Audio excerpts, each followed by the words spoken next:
All right, welcome. This is the final week 4 discussion of the Collective Impact for Computer Science Education course. Here I'm going to share the results to show how well you are doing as a group, a pretty amazing group, a pretty high performing group. And we are in the final week where almost all of you have read the feedback about your work. You thought about what you're going to review. You've started to revise your project. And actually, half of you who are here have already finished revising your project. Now, that 10% for commencement is going to change as I work through this presentation. So let me hide these results. And let me share my screen. So this is always a bit tricky. Yeah, whoops, yeah. All right, so I need a confirmation from you in the chat box.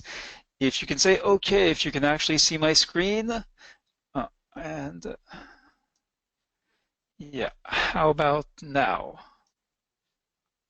And it should be okay, thanks. If you can also just tell me how you're doing, yes, and where you're connecting from in the chat window, that would be much appreciated as we get started.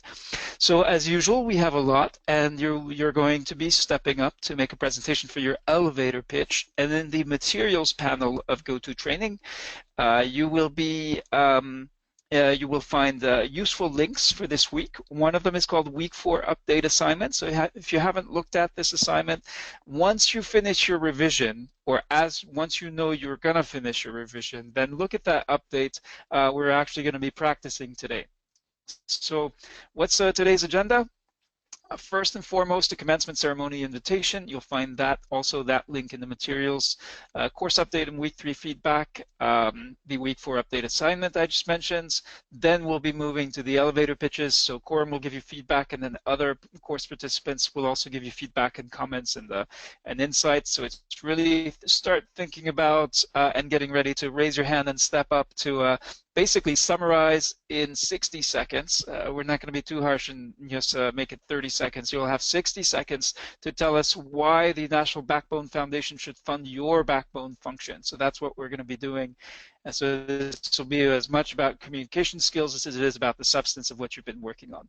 Now, first big exciting announcement, we're going to be doing a digital commencement. So yes, it's just a 4-week course. It's been an experiment, and we're very grateful that for the effort and time that you've put into it, that you joined us and stayed on board throughout the entire duration of the course. But yes, on the 9th of March, we're going to have a formal event, a little bit of pomp and circumstance at the usual time. And this invitation, we're going to have a room, if you will, with a capacity for 200 people. So we're hoping that you will be excited to share your experience of this course and the recognition that we're going to celebrate the effort and achievement of participants, and would like to share that it's going to be interesting for anyone with an interest in collective impact, an interest in computer science education, or an interest in backbone functions, which is all of you at this point. And this invitation is a PDF, so you will be able to share it with your colleagues in your networks and your professional networks. You can also invite family members and relatives if you like, just like a physical world commencement. So that's what's going to be happening on the 9th of March, and there'll be an update with a little bit more detail about that. And we'll be inviting some of the course participants to present. It'll also happen right after the Atlanta workshop that Quorum and others are organizing. So that will sort of build up, be building from that workshop, and we're hoping that many people from that face-to-face workshop will also attend this digital commencement event. So Dr. Caitlin Dooley and our very own Quorum Hassan will address the course participants. Selected participants will be invited to present their proposals, really to show the proof in the pudding of the actual work that you have produced. We'll also be sharing the post-course feedback, and everyone's going to be invited to share their experience of the course. And speaking of that, let's look at the week 3 feedback. So here we have, I think, my feedback quote of the week. I finished my first review last evening. I enjoy reading about the work being implemented in other states, but unfortunately I don't always have the time. And in fact, having to peer review forces me to read and reflect on at least 3 other proposals, and this person expresses gratitude for that. And it's obviously not intended as a constraint, but yes, the fact that there is a structured process does help you. If we just said, well, here are 35 great proposals, can you read some of them? It'd be hard to find the time, and most people don't have that structure. So that's what the scaffolding provided by Scholars of Learning Environment and the course facilitation hopefully has provided for at least some of you. So here's some other feedback. Really positive on week 3. Peer reviews others did on my work was extremely helpful. Continues to be a very valuable experience. So happy. Insight into peer projects, amazing ideas. I was able to bring all of my ideas together in 2 ways. These are some really impressive outcomes. You're a group of educators. I'm sure you can measure just sort of how deep and meaningful these kinds of outcomes are, especially in the digital course where just 3 weeks ago we were all complete strangers to one another. So, and this is really to commend your hard work and effort sitting in front of a computer at night, during the day. I don't know when you did it, but you somehow managed to fit it in. The same, there's some issues initially with Scholar, and you can see the difference this time is a little bit more apparent between week 1 and week 4. Obviously, most of you have learned, hopefully, to begun to experience Scholar not so much as a barrier. How do I do this? Why isn't this button working? And starting to sort of get the learning how Scholar could actually support this peer-to-peer learning process. Now you may have some questions about what happens to your final project. So first of all, there is one last deadline, and it's important that you make this one too, because your finalized proposal is actually what counts. Even if you had a great draft, we're hoping that the peer feedback is going to help you identify some things that you can improve. Try to be specific, try to be realistic and reasonable about the scope of the changes you're going to be able to make in the time that you have. Make sure you have some time in the calendar also that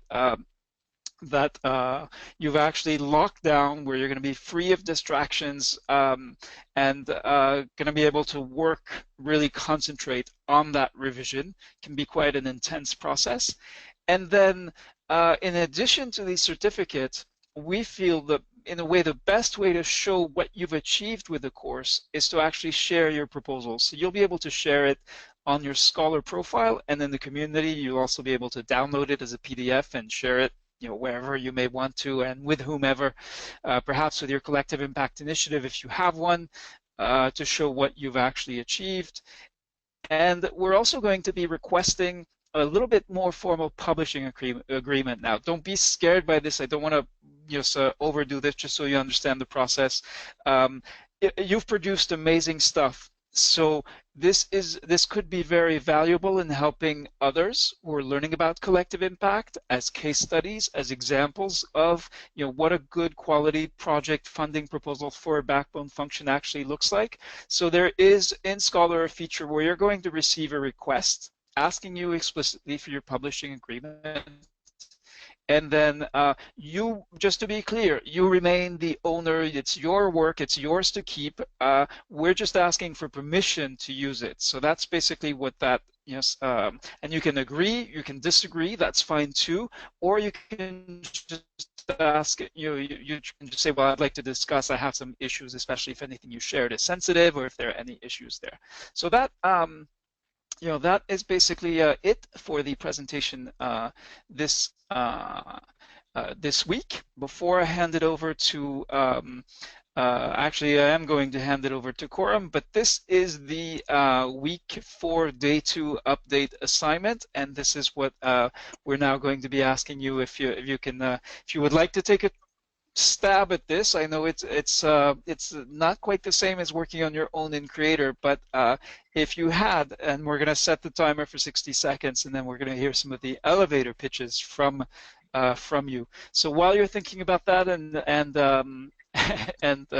getting ready to step up, and I hope more than 1 or 2 of you will do so, let me hand it over to Coram if you'd like to just compliment, add it, and give us your advice. There's a little video with Quorum about preparing your pitch that you can look at.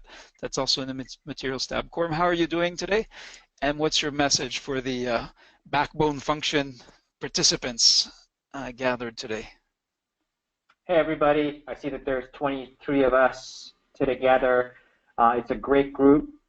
We've got great projects, as Rida mentioned. And to keep this simple, I think that's why Rida suggested this kind of a activity. So let's keep it simple. Please don't hesitate. You've been working very hard over the last several weeks. Don't worry about the details of getting everything perfect. It's all about focusing on the main idea. What is it that you want to get? So to keep it simple, just like our outline, even though our outline provided a lot of different pieces of information you could provide, often you are asked to spell out what you're trying to do in a simpler way. So don't worry about trying to capture the details. Think about the main 2 or 3 points you want to get across. What is it that you want to achieve? That would be a result. And who are you as part of that result? You want to make sure it's clear who you're trying to, who is it that you're trying to achieve the result for? Who are you trying to benefit? And then, and in terms of this exercise, you're trying to get across what is it that is critical for you to do that. In this case, we're talking about backbone function for collective impact.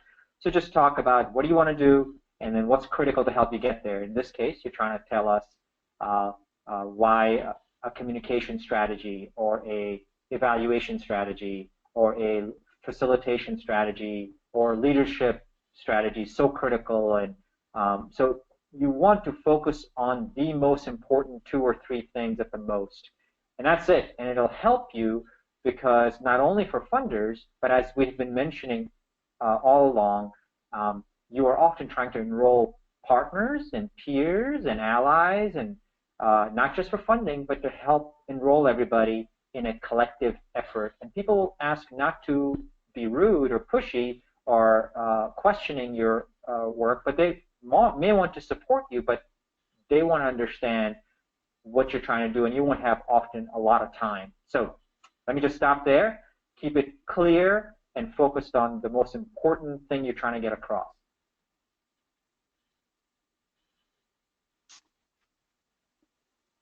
All right, as I typed into the chat, if nobody steps up, this is going to be the shortest discussion group ever.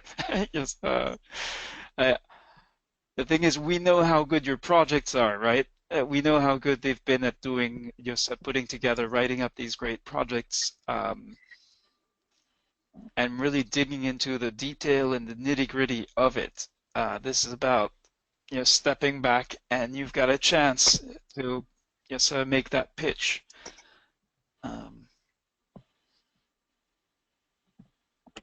And you don't have to have your pitch perfectly ready. I saw Leah. Sorry, I saw Leah raise her hand and then went right back down, but it's too late. How are you doing, Leah? I wanted to raise my hand. How are you? Right, great. All right. Thank you for stepping up. So I have the timer ready. All right, because you're the first one up. If you go over time, yes, that's fine. How are you doing today, Leah? I'm doing great. How are you? Great. All right, you ready? Yeah. Okay. Ready, set, go. Okay, everyone. My name is Leah, and I work for EarSketch, which is a website for teaching computer science, in particular Python and JavaScript for music, so students code to remix their music. And so we are in around 300 schools now, and we have 2 main issues. The first is how do we get to more schools and to more teachers using EarSketch in their classes. And the second one is how to create a relevant community tool that will help the teachers share their teaching practices, their issues with EarSketch, and get some feedback from them to improve the tool. Yeah. That's it. All right. Okay, Quorum. How about some feedback for Leah as the you are now in the role of the chief executive of the National Backbone Foundation, my friend. Great. So Leah, I think we're on the elevator of the foundation. So, so Leah, so that sounds really like a meaningful goal that you all have. So is your goal to have, you said you have 300 schools or 200 schools? Yes, 300. 300 schools. And is the way you're going to measure success, Leah, is are you trying to measure success by having more schools using Yes. EarSketch, or Having more teachers using it, or more students benefiting from it? Who is your focus when you're trying to, at the end of the day, say is your result? I think the teachers, because it's the people who we are in most contact with. So increase the number of teachers and, you know, improve our communication with them. Make sure that they send us information about how they're teaching.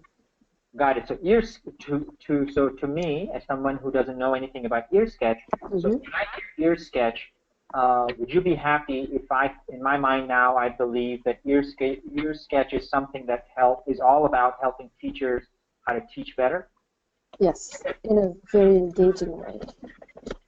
Got it. So the more teachers that are teaching, and you're teaching EarSketches, uses, did you say audio, music? Yeah, music composition. To teach coding, did you say?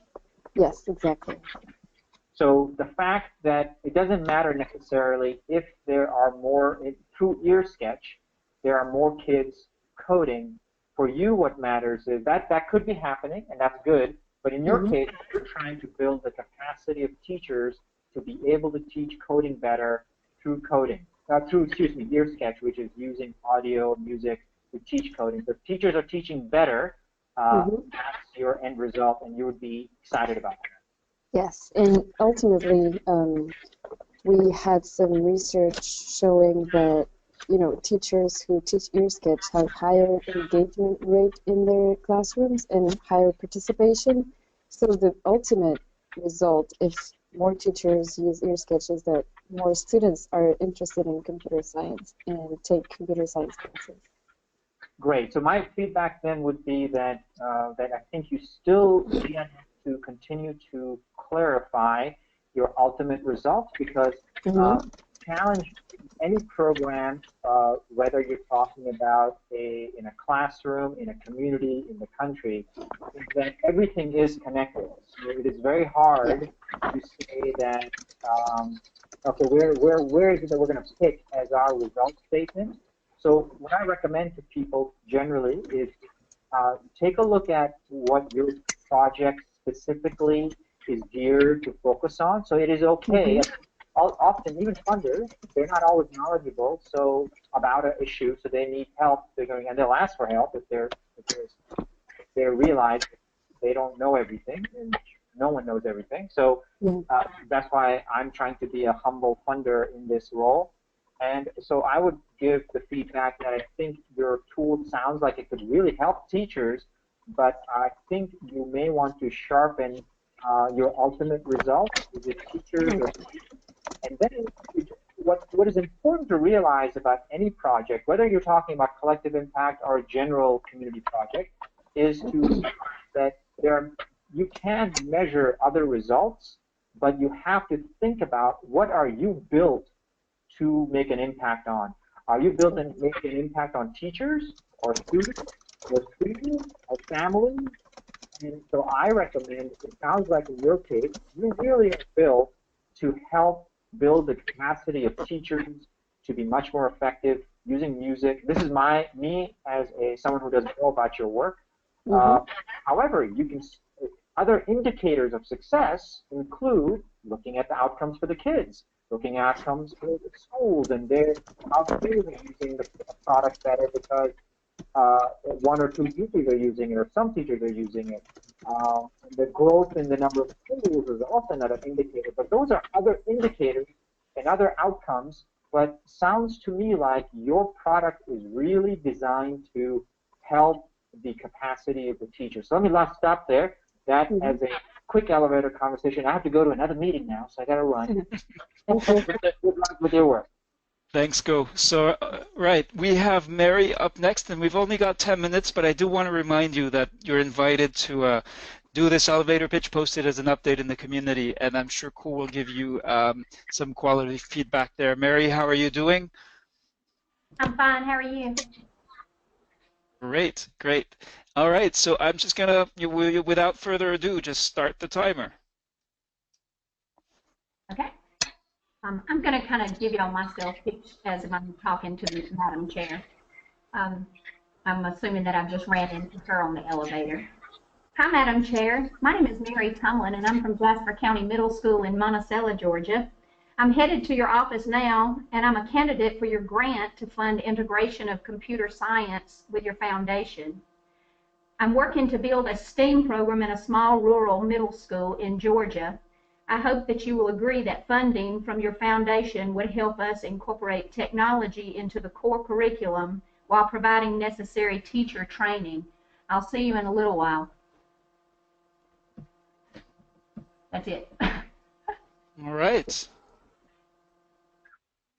Okay. Hey, Coram, sorry, go ahead, brother. yeah, just I have to mute you because you have a feedback problem on your mic. No biggie though. Don't worry about it. Okay, no problem. Hey, Mary, nice to see you here at our building. And you said STEAM project, so you were looking for resources to build technology into your curriculum. And what was the other goal that you had?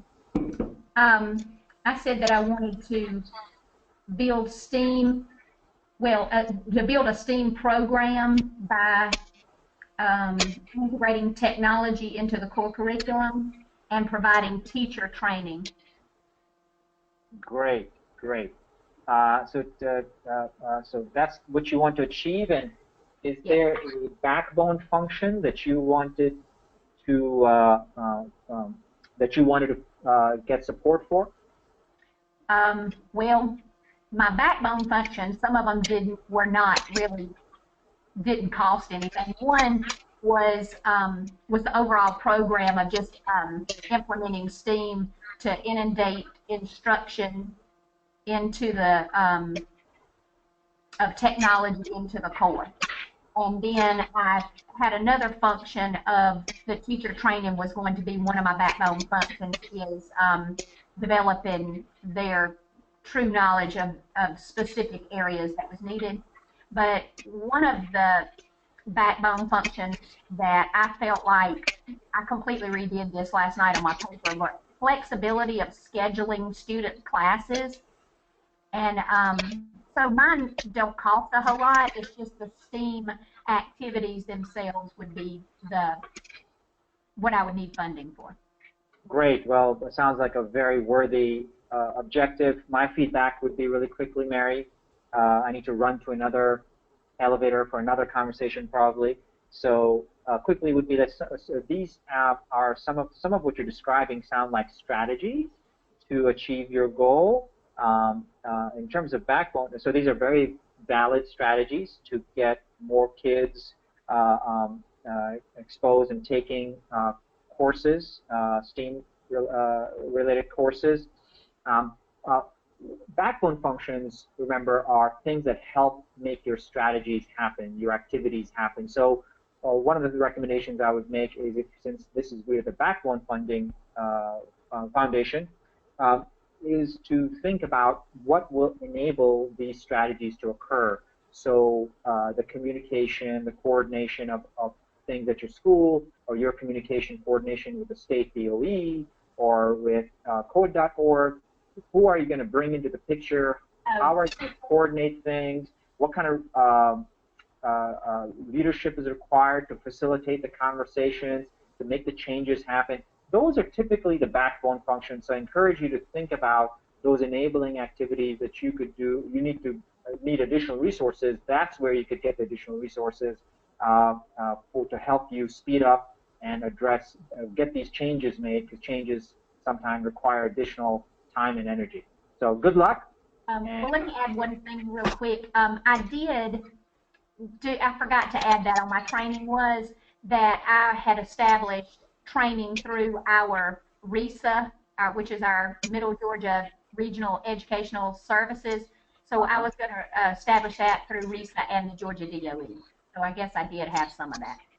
Exactly. So I would continue to explore what kinds of additional activities you'll have to do to enable your strategies to happen. Your strategies are going to help your result happen, and you need, for backbone functions, are typically not the strategies themselves. They are the supporting roles that are needed to make your strategies happen. The communication, the coordination, the evaluation, the leadership, the facilitation. So good luck. Sounds like you've got a great start, and we're on to the next elevator conversation. All right, thanks, Madam Chairman or Chairwoman. Next up is Allison. So that National Backbone Foundation elevator really needs fixing. But Allison, if you'd like to unmute yourself, I will start the timer. We've only got a few minutes left, and Quorum is a busy CEO. Okay, hi. My name is Allison Shelton. I'm the Associate Head of School for Academic Affairs at Centennial Academy. And if you've ever wondered how do you impact or change the direction of students, it really starts with an effective teacher at every classroom. And if you ever really wondered where do you grow them, you actually start in kindergarten. Remember the quote, whatever I really needed to know, I learned in kindergarten? That actually is true for computer science. And so if you really want to build students who are ready for the world and the workplace, it really needs to build teacher capacity in integrating authentic computer science and computational thinking in every aspect of the elementary school experience, beginning in kindergarten and growing into high-level computer science-directed students in middle school, leading into going to Georgia Tech as well as other universities so they can be ready for the workforce. This will require us getting together community members and local agencies to help to support that through training and authentic integration into the curriculum on an ongoing basis. And that's what I need help from you today. I'm sorry, I tried to stay in within the time frame. Good job, excellent, excellent. Hey, Allison, good to see you building today, and it sounds like you also are trying to have a very important result. And yes, getting people together to help you with your result and help you with the strategies that will achieve your result is something we do help with in the National Backbone Foundation. And coordination, facilitation, I recommend that you think specifically about what are the backbone functions that you need. So it sounds like you do realize you need some additional capacity to bring all the stakeholders together. That'll help you figure out how you're going to get that teacher capacity built so the kids can develop their computational thinking and go on to great things. So think about the end result you want to have. Is it about the kids? Is it about teacher capacity? Either one is fine. Each group needs to know which is their result. So good luck. Figure out which one you want to focus on for your, out of all the functions, which one you want to, in our RFP, which one you want to focus on. Remember, guys, this is just a side note. In most cases, you'll have to describe all your backbone functions. But for this course, we're asking you to just focus on one backbone function for the sake of just learning and exercise. So good luck, and thank you for participating. Thank you. All right, great. Thank you, Allison. Let's go to Timothy Gachanga. And Timothy, I believe it'd be interesting to hear before I start the timer. Just tell us where you're connecting from and what is your context for taking the course. Good evening. Yes, I'm from Kenya, and my project is on. We want to preserve an endangered heritage in Kenya. Endangered cultural heritage by digitally archiving what we have been collecting, what the communities have been collecting, and then developing STEM education based on the documented heritage. Now, we want to, maybe why we need the funding, what we need the funding for, we need the funding to, now to help us, one, correct the, preserve the already corrected artifacts that are already displayed in these museums. And then we, funding to facilitate the correction and preserving of other endangered materials in the community that are not yet corrected by the museums. And then we try to preserve this heritage by documenting this heritage, actually digitizing this heritage. And then we develop an education program based on the documented heritage. So what we want is to include STEM education products such as films, photographs, that we can use in our education program. Basically, that's what we want to do in this project. Thank you, Timothy. So glad to have you join us from Kenya. Appreciate you taking the time to do this project. A lot of the language is focused in the U.S., so I appreciate you trying to adapt it to your setting. Luckily, I remember reading your project. It sounded very exciting, very important, cultural heritage, and it was very educational for me to learn about the impact of the loss of cultural heritage artifacts to other countries, the colonial powers that unfortunately did what they did. I'm from India and Pakistan, so I remember that's an issue over there as well. In terms of your specific coordination backbone function, I think that is the right function. I appreciate what you're trying to do. What I would recommend is provide a little bit more detail on how the coordination of the use of technology to archive items better. What are the? I think you need to provide a little bit more information about the coordination backbone function. We need to understand better. You've got some items bulleted in your description. I'm looking at it now in Scholar, and I think you've got a very good start. But I think it would be very helpful to understand better exactly how the coordination is a support mechanism and not a program strategy. So that's, as you heard me say to other people, be able to distinguish between what are your strategies to achieve your project goals versus support functions, which is typically what a backbone function does. So coordination is an appropriate area to ask for support around, but be able to distinguish how is it a support function to enable your strategies to happen. That's it. Good luck to all of you. Thank you for joining me on this very crowded episode. Thank you very much. All right, cool. We've got. Thank you, Timothy and co. We've got Felicia. So I understand some folks have had to drop off the call, but it'd be nice, Ko, if you can allow it, if you have time for one more elevator conversation. I'm free, so if people want to stay on the line, that's fine. Go ahead, Felicia. Hello, my name is Felicia Tillman, and I am a Digital Inclusion Fellow here at Power My Learning. And good afternoon, Madam Chair. I would just like to let you know that helping students and parents speak the same digital language is very critical. And currently we are increasing the digital literacy skills for parents by teaching basic computer skills, and we're increasing the digital literacy in students by teaching coding. But there is an inadvertent skills gap between the two. So we're trying to close that gap with a backbone function of facilitation, and that facilitation will be to incorporate coding skills for the adult learners so that they can speak the same language as the students that are learning it.